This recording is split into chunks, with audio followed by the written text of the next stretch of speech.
This is the fundamental structure or anatomy of an HTML page.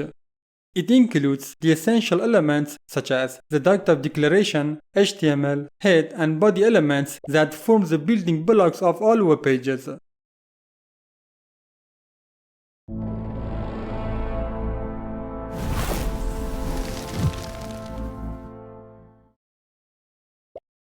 Hello everyone, welcome back.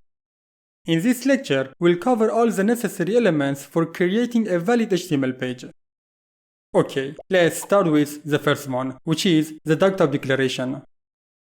A doc type or document type declaration is an instruction that informs the browser about the version or standard of HTML or any other markup language used in the document.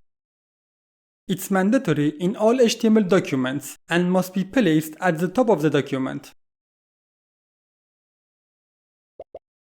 The doc type is not an element or tag. Its main purpose is to ensure that the browser renders the document correctly without triggering quirks mode. Web browsers operate in three modes: quirks mode, limited quirks mode, and no quirks mode. In no quirks mode, the behavior aligns with the desired standards set by modern HTML and CSS specifications. This mode was previously known as full standards mode.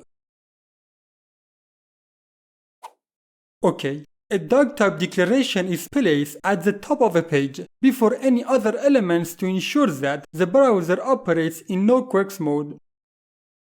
According to HTML specifications or standards, every HTML document must include a document type declaration to ensure that the pages are displayed as intended.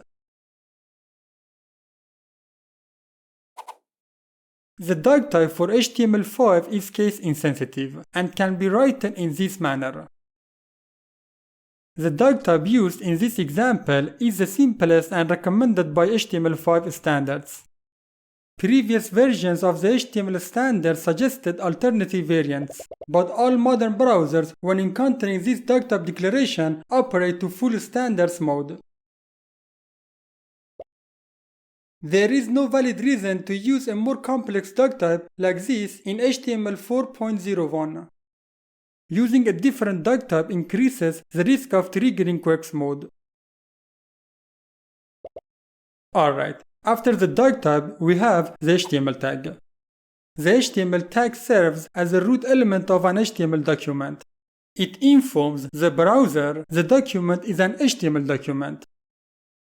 This tag encompasses the entire document and consists of two primary sections, head and body.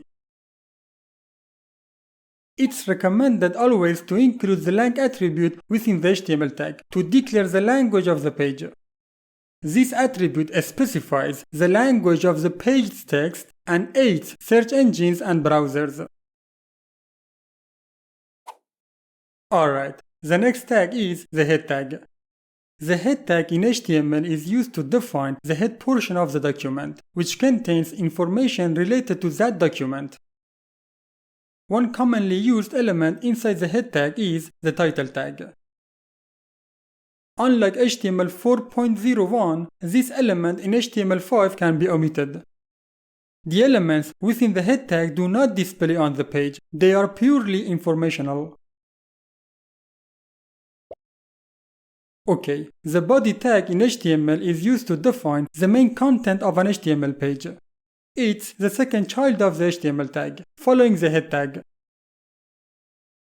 All text, images, and links are placed within this tag. Okay, done. In the upcoming lectures, we'll cover the head and body tags. See you there.